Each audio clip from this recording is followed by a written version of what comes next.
Bienvenidos a una nueva semana en Agenda Económica PM que este lunes estuvo particularmente cargada de números. Partimos por uno que sorprendió negativamente al mercado y también a las autoridades. Me refiero al IMASEC de mayo.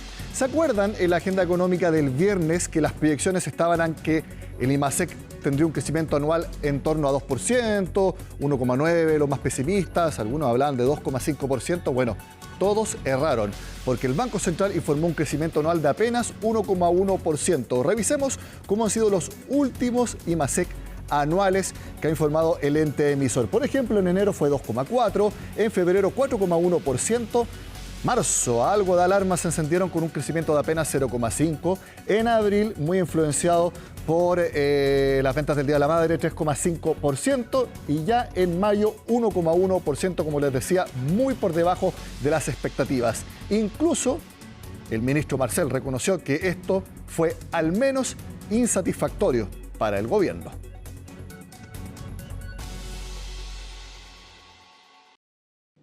Es una cifra que está por debajo de las expectativas, incluso después de conocerse los indicadores sectoriales, y que no podemos calificar sino de insatisfactorio. Análisis del jefe de la billetera fiscal que comparte la mayoría de los economistas, porque a pesar de que el mercado ya había actualizado a la baja sus expectativas para este IMASEC, tras los datos sectoriales publicados el viernes, este 1,1% de crecimiento en mayo estuvo muy por debajo de las proyecciones que preveían un alza en torno al 2%. Es una cifra que muestra la dificultad de nuestro país para encauzar un crecimiento potencial acorde a lo que son nuestras expectativas, nuestras esperanzas. El indicador mensual de actividad económica correspondiente a mayo avanzó solo 1,1% en términos anuales. Y si bien preveíamos una desaceleración por el impacto de un día laboral menos, la moderación fue mayor. En términos desestacionalizados, la actividad disminuyó 0,4% en el mes, acumulando 3 meses de caídas. Es en ese punto donde radica la otra mala noticia que trae este IMASEC, porque su serie desestacionalizada, que va midiendo la actividad mes a mes y tiende a representar mejor el momento actual, acumuló su tercera baja consecutiva. Por si fuera poco, al quitar a la minería de la ecuación, las cifras son aún más bajas, ya que ese sector fue uno de los pocos con desempeño positivo. Destacan dos factores en particular que inciden en esta disminución en la velocidad de crecimiento. El primero son los días hábiles. Tuvimos un día menos. Eso significa que tenemos un impacto negativo sobre el crecimiento prácticamente de todos los sectores. Y el segundo gran factor es el Cyber Day, que se realizó este año en junio. El año anterior había sido en mayo. 1,1 tuvimos en el mes. Habríamos tenido en torno al 2% si no hubiese sido por estos dos factores. Todos los sectores retroceden en el margen, a excepción de minería, que anotó un crecimiento acotado, revirtiendo parcialmente el fuerte descenso en producción del mes previo. Así, estos resultados ponen presión al dinamismo de la economía hacia adelante. Esto porque el magro desempeño de mayo hace dar un pie atrás luego de las positivas cifras que se habían registrado los primeros meses del año. Esperamos mucho más de la economía, aún siendo esta una cifra insatisfactoria, no pone en cuestión el que tengamos un año con un crecimiento considerablemente mayor que el año pasado, en el orden del 2,7%, como lo hemos estimado nosotros. Y en línea con esa proyección, tras este dato, gran parte del mercado corrigió a la baja sus expectativas de crecimiento para este año. Ahora esperan que la economía chilena crezca en torno al 2,8%. En el mercado, el calificativo más repetido al analizar los datos del IMASEC fue decepcionante. Pasemos a revisar entonces lo que opinaron distintos agentes. Por ejemplo, Copeuch, lo vemos ahí. Malas cifras de actividad en mayo reflejan un deterioro de la actividad que se acentúa con la caída anual del comercio y de la industria. Descontando la estacionalidad, la economía registra 3 meses consecutivos en terreno negativo. Para junio esperan un crecimiento anual de 1% y en Copeuch actualizan a la baja el PIB de 2024 de 3 a 2,8%. Vamos ahora a ver lo que opinó el banco canadiense Scotia. Ahí está. Junio también sería afectado por las lluvias, que esta vez tuvieron un impacto adicional sobre la zona central. Para ellos les cuesta esperar una recuperación desestacionalizada, es decir, mes a mes de manera relevante durante el segundo trimestre. Para junio creen que habrá un alza anual de 1 a 2%. donde los efectos climáticos positivos para la generación eléctrica, especialmente hidroelectricidad de embalse, serían compensados de manera negativa por la menor actividad en servicios personales y la dificultad en producción de bienes. Revisemos Security, ¿qué fue lo que opinaron en ese equipo de estudios? El registro de mayo fue decepcionante, más allá del día hábil menos, considerando que el impulso externo ha sido positivo. Más allá de la volatilidad mes a mes, la economía debería seguir con una recuperación muy gradual que llevan al PIB a crecer 2,5% según su evaluación. Terminamos con lo que opinaron en la FinTech Fintual. Ahí los vemos. Por tercera vez seguida, la actividad se contrajo, esta vez en 0,4%. Recordemos que este índice evalúa lo que se compara mes a mes. Ese es el indicador que por tercera vez cae, esta vez en 0,4%. Y esta vez todos los sectores se contrajeron. Ellos estiman que el central ahora está en una situación más complicada. Obviamente se refiere al Banco Central. Sin embargo, por el lado de las alzas de las cuentas de la luz hay mayor presión inflacionaria, por lo tanto eso pone freno a que las bajas de la tasa sean más pronunciadas. Por eso el Banco Central va a tener que medir muy bien sus próximas jugadas. Dejamos en IMASEC y hablamos del tema del momento económico, político y también para todos ustedes que les interesa, las alzas en las cuentas de la luz que empiezan a regir desde hoy, porque la cuenta que se va a pagar en agosto corresponde a la de julio y hoy empezó a aplicarse esta alza en las tarifas eléctricas. Bueno, la novedad política de este lunes es que el gobierno presentará un proyecto de ley para que el subsidio a las cuentas sea mayor de lo que se estima va a aplicar desde ahora. Van a ser 3 las fuentes de financiamiento que tienen que ser discutidas en el Congreso. ¿Cuáles son? Eso nos cuenta Natalia Muñoz. Comenzó julio y prender la luz es más caro. Ya empezó a regir el alza de las tarifas eléctricas y la postulación al subsidio, que tras las presiones transversales el gobierno accedió a ampliarlo. El gobierno va a presentar un nuevo proyecto de ley. Este proyecto de ley lo que busca es triplicar la cobertura del subsidio. Esto se va en parte a viabilizar a través de una reforma a la manera en que se compra energía a los pequeños medios de generación. Eso se va a financiar de 3 fuentes.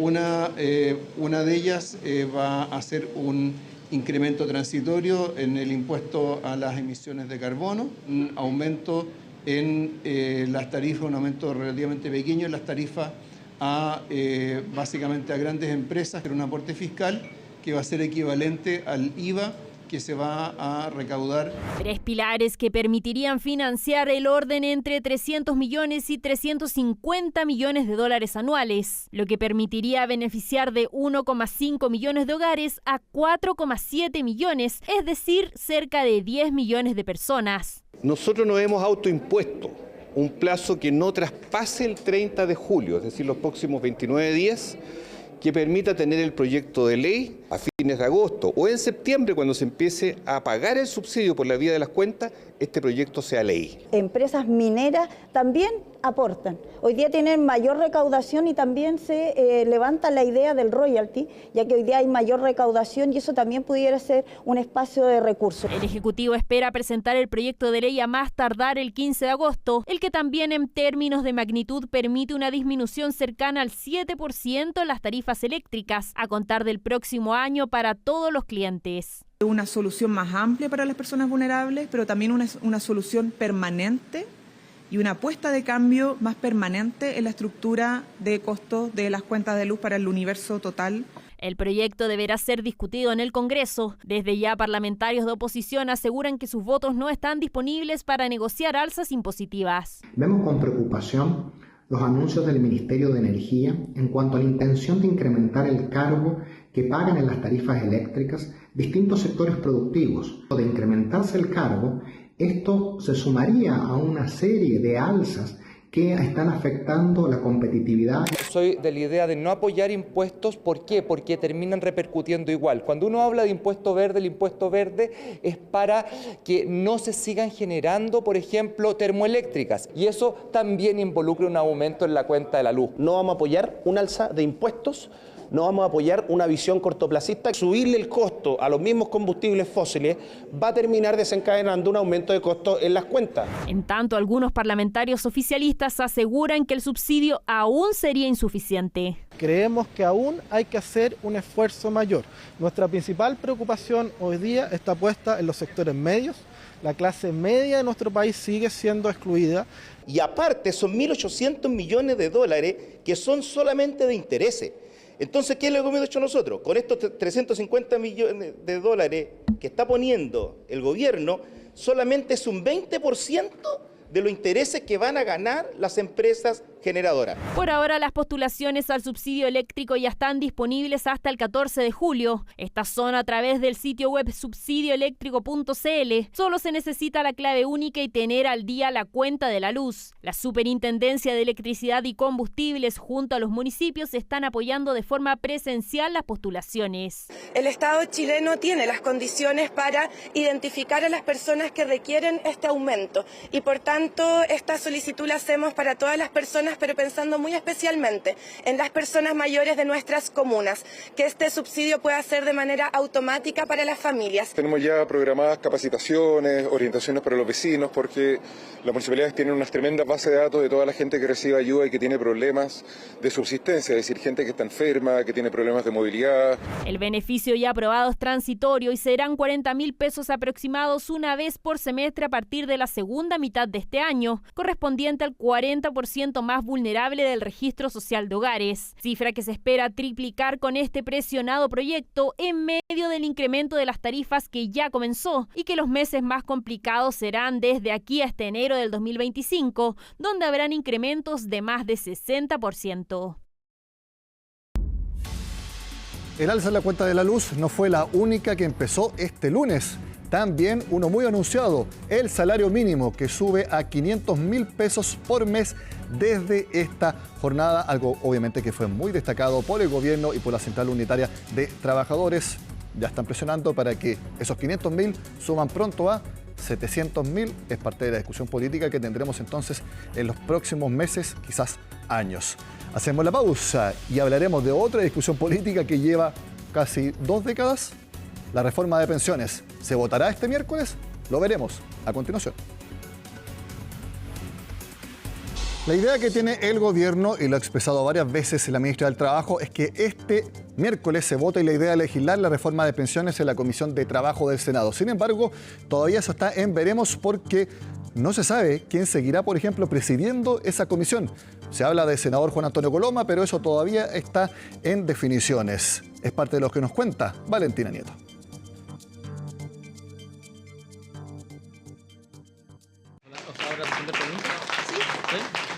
¿Preguntas? Ahí se quedan ustedes dos con Mario para responder preguntas. Claro que había preguntas y no solo del aumento del salario mínimo. La reforma de pensiones sigue siendo una piedra en el zapato para el gobierno. Y es que lejos parece su objetivo de que esta semana se vote la idea de legislar en la Comisión de Trabajo del Senado. Insto a que a la brevedad se llegue a un acuerdo en el Congreso para que a la brevedad se vote y podamos darle esa buena noticia a los jubilados y jubiladas de nuestra patria que se lo merecen. Le pido por favor a los parlamentarios que todos nos pongamos una mano en el corazón y pensemos no en los réditos políticos de corto plazo. Llamado del presidente a acelerar el tranco de una tramitación que pocos consensos ha logrado, no solo en la oposición, también en el oficialismo. La senadora Paulina Bodanovich encendió la polémica al asegurar que no era el momento de terminar con las AFP, algo que el Ejecutivo debió aclarar. Ella lo que estaba haciendo referencia era a la derogación del DL 3500, cuestión que ya fue resuelta en la última etapa de tramitación del proyecto en la Cámara de Diputados. Ese proyecto fue sustituido por una indicación sustitutiva, que es lo que estamos trabajando hoy día y donde para nosotros como Partido Socialista lo fundamental es que avancemos un sistema de seguridad social. El gobierno no ha descartado el término de la AFP, eso es parte sustantiva del proyecto para reformar el sistema de pensiones. Es compartido el diagnóstico de que el modelo de la AFP fracasó. Sistema de pensiones que la moneda propone se divida en dos industrias, una a cargo de la inversión y otra del soporte, para así dar fin al modelo de las AFP que por 10 años ha intentado reformarse y al que la moneda ha apuntado sus dardos. La AFP se han opuesto a todos los cambios en el país y los han trabado. No puede ser que el país esté secuestrado por un grupo económico en función de sus intereses. A la ministra Jara le gusta la pelea política, de echarle la culpa a los comillas poderosos y entrar siempre en la lógica de la lucha de clase. Si le quita a los trabajadores chilenos el fruto de su esfuerzo, para que hayan peores pensiones en 20 años más para los trabajadores chilenos hoy día. Nosotros no vamos a ser cómplices de eso. Negociaciones con la oposición que han sido infructuosas y en donde el punto de quiebre es la insistencia del gobierno para que parte de la cotización adicional vaya al pilar solidario. Cuando hay quienes se niegan a incorporar un elemento de solidaridad en la reforma de pensiones, le están diciendo que no a Solange, que por haber criado sus hijos, que por tener que cuidar, tiene lo que se conoce como lagunas previsionales. A ellas no les podemos decir que no. Para nosotros este no es un tema de plazos, sino que es un tema de contenidos.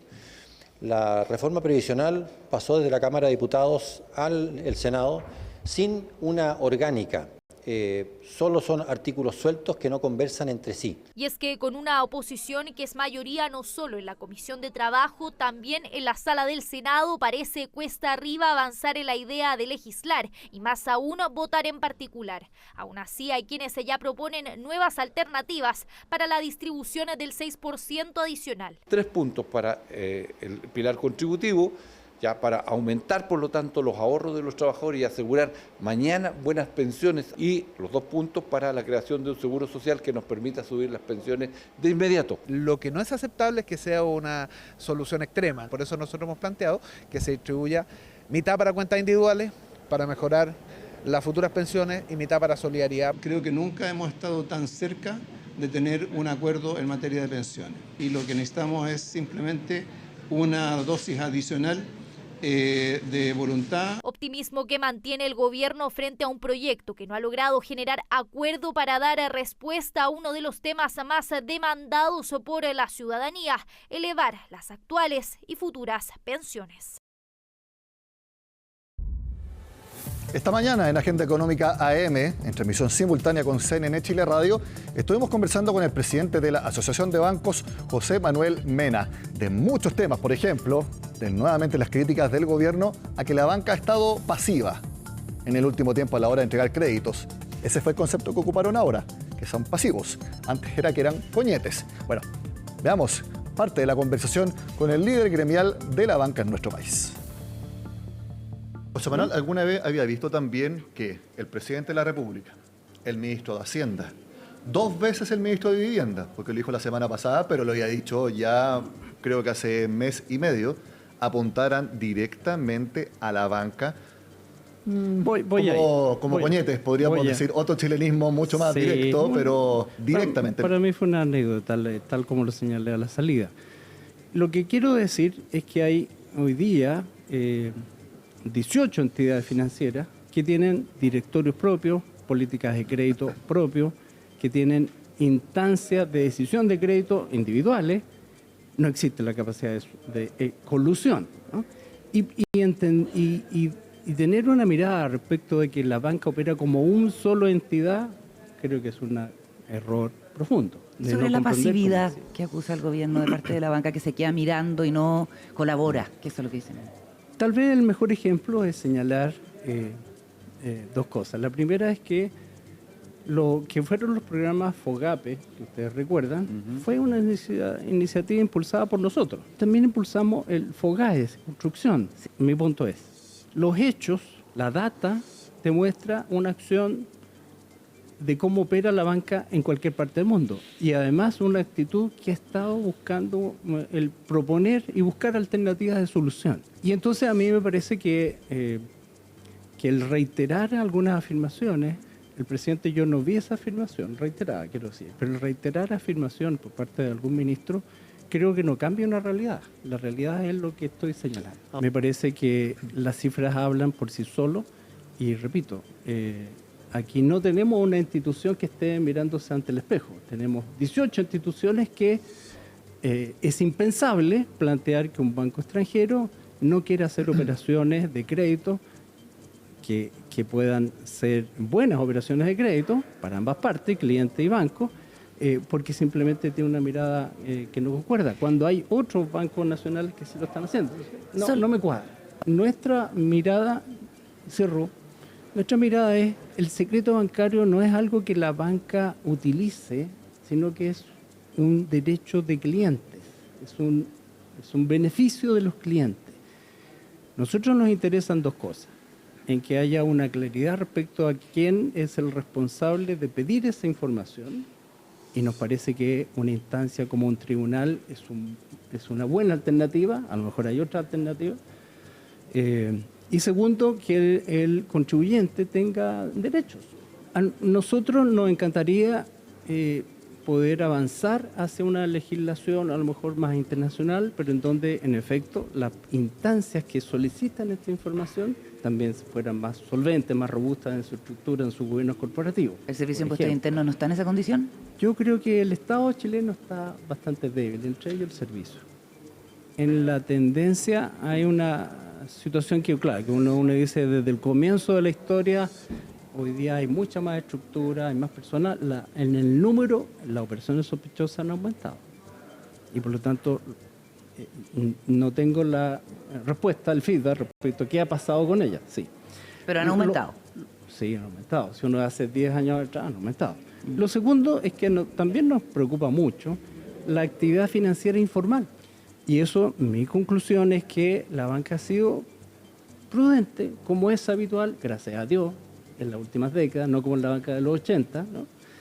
En que hay un manejo prudente de la gestión de riesgo. ¿Qué implica esto en lo concreto? Hay un crecimiento importante de la morosidad de consumo y hay un crecimiento importante en la morosidad comercial. Importante lo que dice el presidente de la banca, aumento en la morosidad, sobre todo en los créditos de consumo, los más transversales y lo que piden más las personas. Eso por un lado, y también que estén aumentando en número las operaciones sospechosas detrás de, por ejemplo, actividad ilegal. Así que hay que poner atención a esos dos indicadores. Termina la agenda económica de este lunes. Sigan con nosotros acá en CNN Chile.